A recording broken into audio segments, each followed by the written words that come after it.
Shalom. Praise to Yah, the creator and the maker of heaven and earth. Jaya Yisrael of the Nile. What we're going to in this particular teaching, in this particular aspect, in this particular presentation, giving due respect to Nasi Zipor Wagam Et Beno Nasi Natan El Wagam Et Sarnu Sarnatan El Mematelewi. This particular presentation is called Hebrew Lesson 9, Hebrew Mastery. In other words, being able to master how to read Hebrew. This is not a long presentation, but a very meticulous presentation as far as it goes once it comes down into the aspect of reading. All right, so we're going to go to the next slide. And it says this: Shalom. This particular presentation in lesson form is dedicated to spread the simplicity and easiness of reading Hebrew. Now, that is something that I emphasize on because a lot of people may say, well, you know, Hebrew's difficult, or Hebrew is hard to understand, or Hebrew is hard to speak, or so forth. No, it's easy. It's different. Yes, it is, but it is not difficult. All right.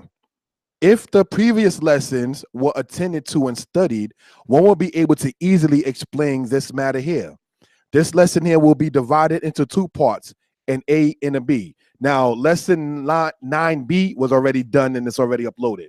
All right, so we can gain some understanding in that particular regard. Part A will be addressing biblical verses, and the subject is not the aspect of rules of Hebrew so much, yet it is more so about the aspect of simply reading. Okay? Part B will address the matter of plural of nouns when showing possession, which we did earlier. All right, so we just want that to be noted for edification purposes.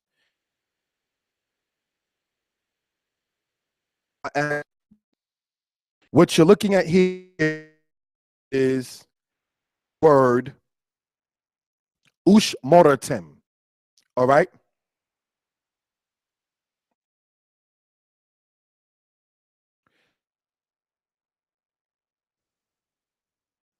Okay. What you're looking at here is the Hebrew word ushmoratem, and it comes actually from the book of Deuteronomy, chapter 4, verse 6. Okay. Now, this is color coded, so that way it can begin to be seen much more meticulous and clear. What you're looking at going to the Hebrew on the top right side, remember, Hebrew is always read from right to left. You have the wow with the dot in it, that being the actual sharuk aspect, okay? And that makes ooh, ooh. Some may spell it with a U in English, but in this case, for amplification purposes, I spelled it with two O's. So the wow that you see there is said in English as the two O ooh sound that you see there, also in the same color. As stated, this whole presentation is color coded. Now, the next letter you see there is the letter sheen. Okay, the letter sheen makes sh sound. The vowel with the sheen is referred to as a shawa. All right, this is referred to as stated as a shawa.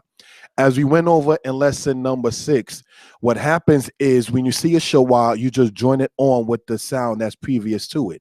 So now the whole thing is said as oosh, as far as we're saying now. Oosh. Okay? So what you're looking at right there in that particular regard is you're looking at the mem, the resh, and the tau. All right? Morte. Morte. Now, in the mustard inside of the aspect there, it says, or the mustard color that is, M-A-R-T. Morte. Morte. The mem has a patak. Mem making the M sound.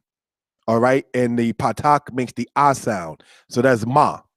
The resh, like the sheen, has a shawa. So the rule with the shawa, as we stated, is when you're reading or speaking with this regard, you just join it on with the sound before it. You just join it on with the sound before it. So now it is said as ush mor and then you continue reading on with the rest of the word. Now, the tau that you see there makes the T sound. All right. So that also has the segol. Segol, brothers and sisters, makes the sound, EH. All right. Or just a shortened E sound. Ushmartem. Now, what I did when I did the transliteration of this, Ushmartem, I put two T's there to emphasize that the tau is both with the mort and then also with the tem. Okay, so that way it can be noted for edification purposes. So Ushmartem. Now, the definition of that word means, and you all shall observe, and you all shall keep, and you all shall watch. That's what that means in that particular regard. Ushmartem. Okay, so you have the wow with the shuruk making the oo sound. That's in black, and so are the two O's there. The sheen, you just join it with the sound before it, ush, and then you continue reading on with the rest of the word. Mor, the resh, like the sheen, has a shawa, and the rule states what? You just continue to read from that particular point. Ush mor tem, the tau with the and then a mem sofit. The word you see there is color coded, and we already explained what that particular aspect is. Next slide, my brother. Thank you. And it says this. Wa asitem. All right, so we can gain some understanding of what we're talking about. Once again, this whole entire PowerPoint presentation here is all color coded. All right, so we can gain some understanding of what we're talking about. This wow, as you see here, has the patak under it, and that makes the ah sound. So the W sound with the wow, and then you have the ah, so that's wah. All right. Now, what you're looking at in the red there is the letter ayin making a mute sound, or that's to say, makes no sound. The vowel underneath it trips some people up, even though it shouldn't. This is referred to as the patak kwatan. Some refer to it as a patak kataf. All right, but it's just basically saying a shortened or a small aspect of the patak sound. Ah is the sound it makes. So it's wah ah. Okay, so that's color coded in that particular regard. What you're looking at there in the mustard color is the letter thin. Now, sin and sheen they both actually make a sound of either sh when the dagis is on the right hand side and the s when the dagis is on the left hand side. Okay, see, wah, I see, wah, I see. Okay, the vowel underneath the scene is the E sound. Wah, I see. And then you have the tau there with the segol, and that's te. All right, and then ma, wah, asitem, wah, asitem. Okay, so just want this to be noted for edification purposes. All right, so wah, asitem. The word you see there is, as stated, wah, asitem, and the meaning is, and you all shall make, and it also means, and you all shall do. All right, so this is something we want to point out for edification purposes. Wah asitem. Now, in order to understand this kind of lesson, one must have already went over the previous ones. So if you want to watch this, feel free to do so. However, in order to gain a better and deeper understanding of where we are now, one has to go back to previous lessons. For those who may know, since March of last year, we were doing Hebrew classes, March of 2016. And what we decided to do was redo them because it went from March of 2016 to May of 2017. Then there seemed to unfortunately have been a hiatus. And then there was another one due to me being sick at a certain time, and it was out for 6 weeks.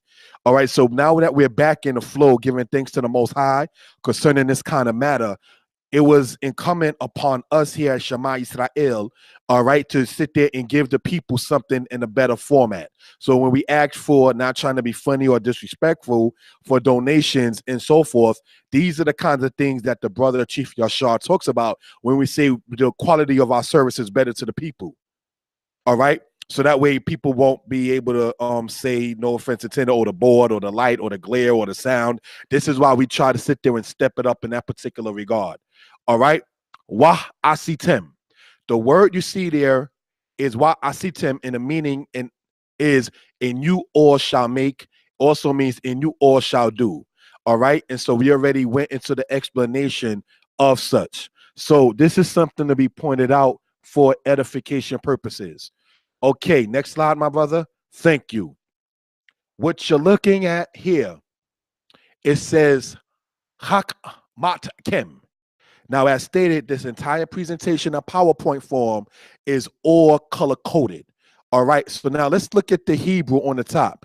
Remembering that Hebrew is always read from right to left. Okay, so we can gain some understanding of what we're talking about in that particular regard. All right, and it says this. The ket has the quamats, making the ah sound. Het makes the KH.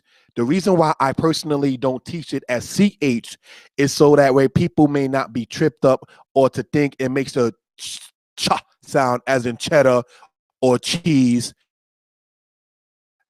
but rather it a ka sound. That actually also as a guttural. All right, so I just want for edification purposes. So what are we looking at? The het has the quamats making the ah sound, so that's ka. The kaf that you see there next to the ket has a shawa with it. And as we already stated, the rule of that is you just join it on with the sound that's previous to it. So that becomes kak, and then you continue reading on with the rest of the word. Hak, and then now let's look. The apostrophes you see there in the English are simply just for pronunciation purposes. They don't exist there in the Hebrew. All right. So mem and the ah making the sound ma. All right. Then you have tau. Tau makes what? The T sound. Tau, like the kaf there, have what? A shawa. So mem and ah is ma. The tau has a shawa with it, so you join it with the sound before it. So therefore, that becomes said as mat. All right. So that's kak mat. And then you continue reading on with the rest of the word. Kem, kak mat kem is how that particular word is actually said.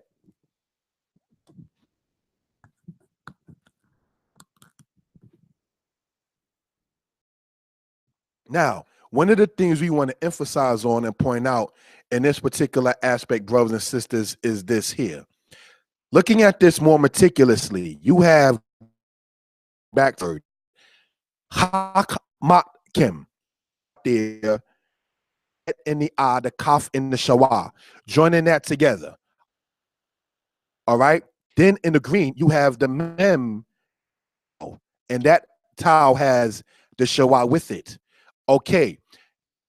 Over before in lesson number 6, you may see a shawa with the second and fourth letter, as in this word, the second and third letter. You may see it with the letter salika, but you will never see any word in Hebrew that has a shawa as with the first and the second letter of any word. All right, so this is something we just want to point out for edification purposes. Okay, now going on to the next slide. Thank you, my brother. It says the word here is kakmatkim. And this particular word here means your wisdom. Now, if you remember what we went over in lesson 9b, or for those who didn't hear it, can hear it later, you will see how the kim in this particular regard serves as the aspect of a suffix showing possession. The regular word for wisdom in Hebrew is the word hakmah. In there, this is hakmat, forms to a tau, as we went over in the past. See how all these lessons from one thing led to the next thing, which led to the next thing. All right. This is why we're saying that this goes in step, stages, and degrees. All right. Next slide, please. Thank you. The word that you see there, brothers and sisters and elders included, all right, is the word he shamer. He shamer. That is the word that you see there. Okay, now let's expound upon this particular thing here. The hey, remembering that Hebrew is always read from right to left. The hey that you see there has the kirik, all right, and that right there makes the E sound. So if you have the H sound with E, that's he. And as you see, they're highlighted in the dark gray. And then you continue to read on with the rest of the word. He shamer. He shamer. All right. The sheen that you see there is the red letter. Actual word from the book of Deuteronomy, by the way, as stated. Now, what you're looking at there with the sheen, the dot within it is also referred to as a dagesh. And what they're saying, or what is said in pronunciation, is you're saying it supposed to be said as hish shamer. So it's basically saying that the sheen is doubled. All right. That's what that particular aspect is in that particular regard. Hish shamer. The sheen has a which makes the ah sound. Coded there in the red, S-H-A-H. He, Sha, and then you got the mem with the segol, making the S sound. He, Shamer. He, Shamer. That's how we want to present this particular aspect here. This is the word he, Shamer, and the meaning is, brothers and sisters, it means take heed, be careful, be watchful. All right. This is actually a nif'al verb stem. Nif'al being the second of the 7 stems. We'll get into that much later on as far as those patterns go when we deal with the 201 verb book.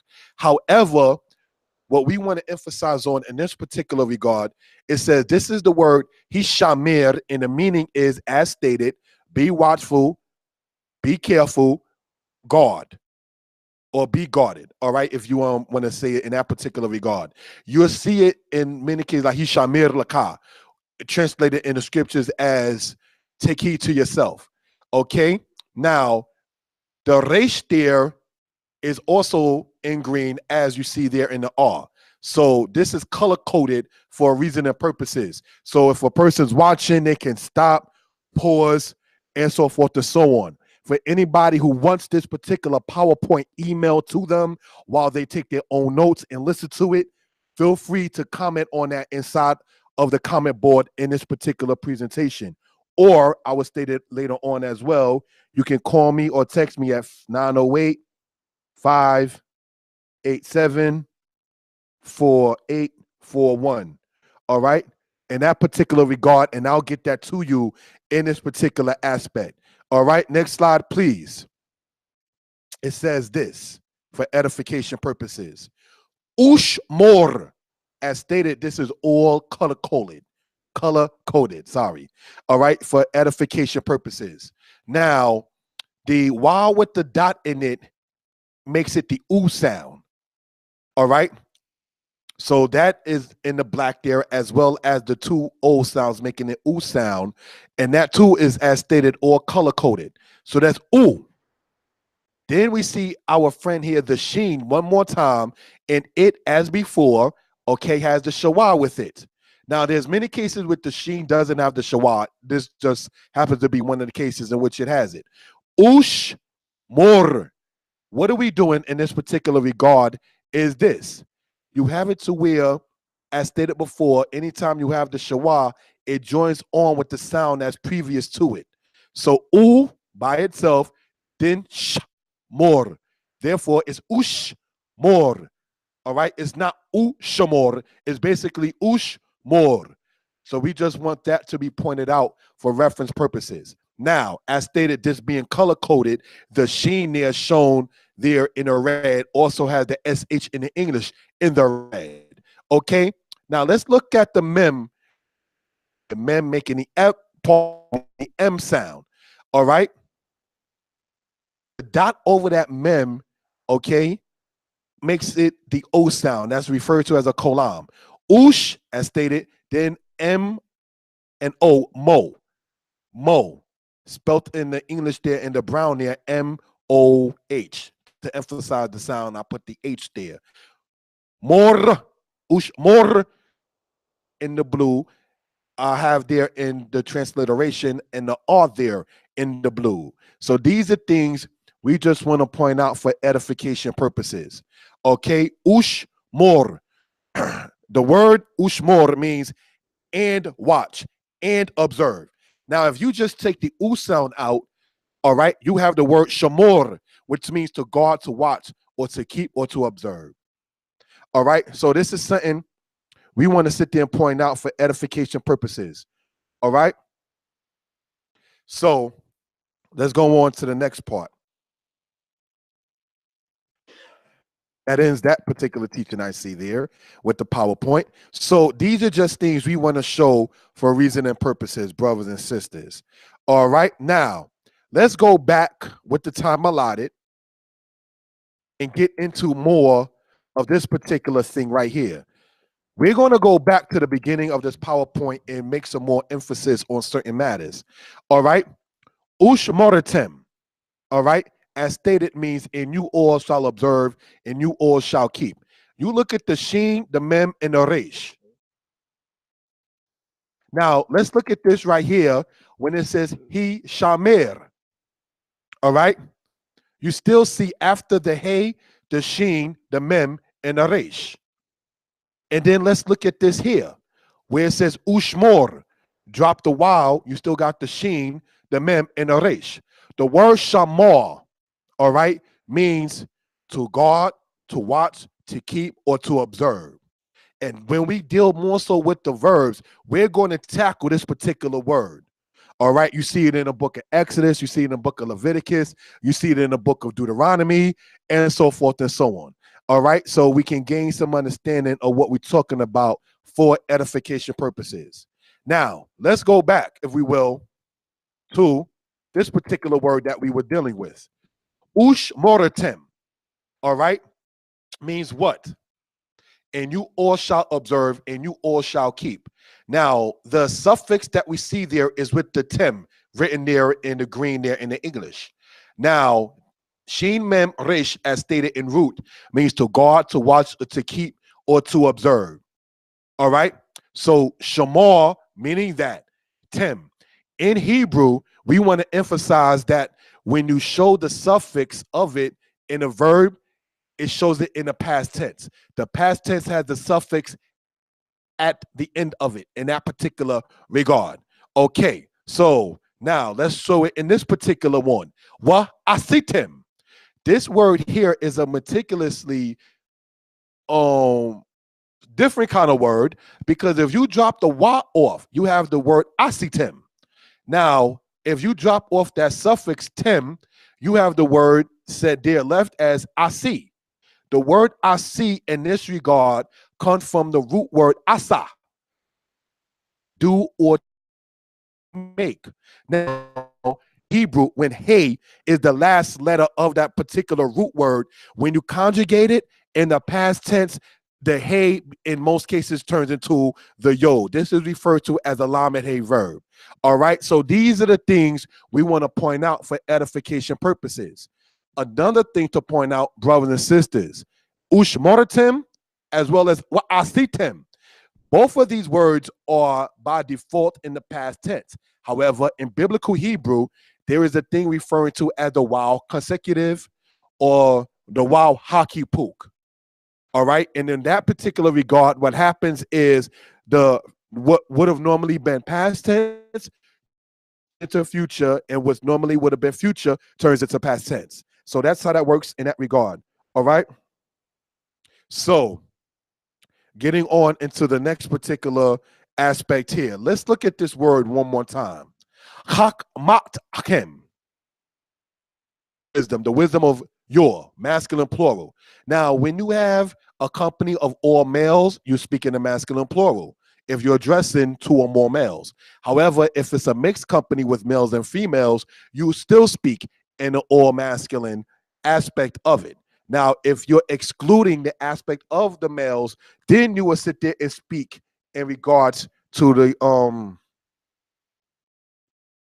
aspect of it being in feminine. All right, so we can gain some understanding of what we're talking about in this particular regard. All right, so the next thing we want to look at, it says kakmatkim, your wisdom. The wisdom for you all. All right? Masculine plural, your, Y-O-U-R. Now, one more thing to point out, brothers and sisters, with this particular word, he's Shamir. Now, this takes the prefix of the letter Hey, as we went over before in lesson 6 about what the prefixes are and what the suffixes are. Very important. Drop that off, you get the word Shamir, all right, which means still to watch, to guard, to keep, or to observe. Now, one more thing to point out lastly concerning this particular one right here. Ush mor. Ush mor. Now, if you drop off the wow, you get the word shamor, which means, as one more time, to watch, to guard, to keep, or to observe. So after this lesson, you're certainly going to know what the word shamar means in root. To watch, to guard, to keep, or to observe. Now, if you drop off that wow, you have the sheen still there with the shawah. Okay? In order in Hebrew verbs to get the command form, all you do is drop off the prefix of the future tense, as was explained before in the Hebrew presentation in this camp here entitled From Avaris to Alabama, which we explained before in the Hebrew aspect, which is also on this channel. So if you're following all the videos that's been loaded up, take your notes, ask questions. You can text me 908-587-4841. With that, I say Torah for the time. Shalom. Most High bless. You all have a good night. This is the last presentation for tonight. Shalom Aleichem.